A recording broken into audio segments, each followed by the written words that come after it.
Well, homeowners living in cities along the U.S. Mexico line, they're fearing for their safety as that border policy is set to expire on May 11th. Our next guest owns a ranch near Kinney County, Texas.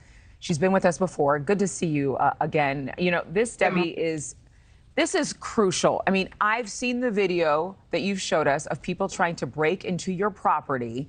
I mean, ruthlessly, brazenly trying to break in. How much less do you feel safe now that Title 42 is set to expire? It's a little scary right now, or a lot scary.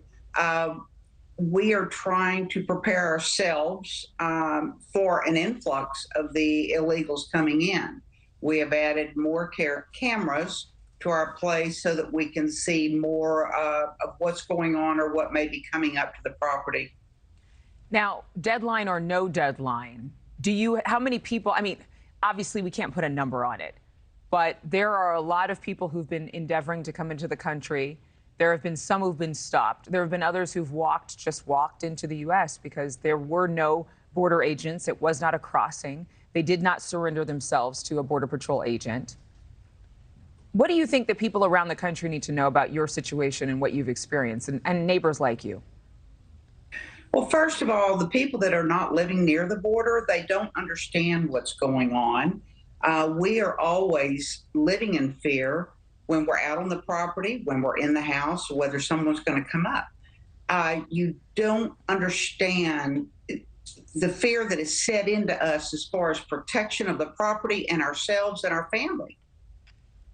One of the questions, as my producers and I were discussing this interview, was how do you know that the people who tried to break into your home are illegal immigrants?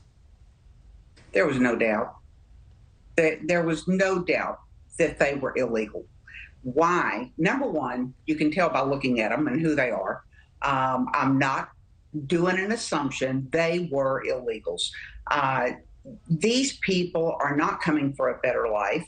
If they were, they would not be trying to break into someplace.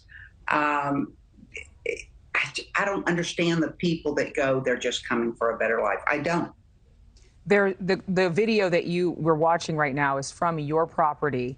It's just, I don't know anybody in this country, I don't care what city you're in, who would not be at least concerned if they saw somebody trying to break down a door, and the only reason why they weren't able to break down your door is because it was reinforced with steel, if I can recall, right? That is correct. My son reinforced it with steel. There are a lot of people who take umbrage over the term illegals. It's used quite a bit for people who live in border towns.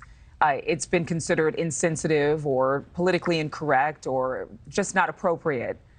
But for the people who are coming over and say, you know what, if we had a legal way, if there was a way to come into your country, into the U.S. for help that was more simplified, more streamlined, we would do it.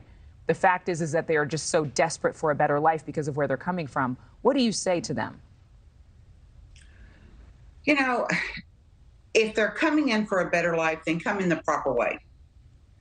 Don't be trying to break into people's homes, destroy their property. I am not prejudiced.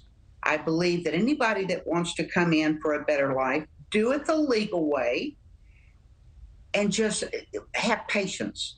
You know, you've lived in your country, you want to come into ours and do it the proper way. Well, and then again, the process is complicated. It's not simple, but breaking in and stealing from people is downright wrong, no matter how you slice it. Debbie Douglas, thank you so much for your time. Thank you. Appreciate you having me on. I appreciate you being here. Thank you for watching. Go to newsnationnow.com to find NewsNation on your television provider. And don't forget to click the red subscribe button below to get more of NewsNation's fact-driven, unbiased coverage.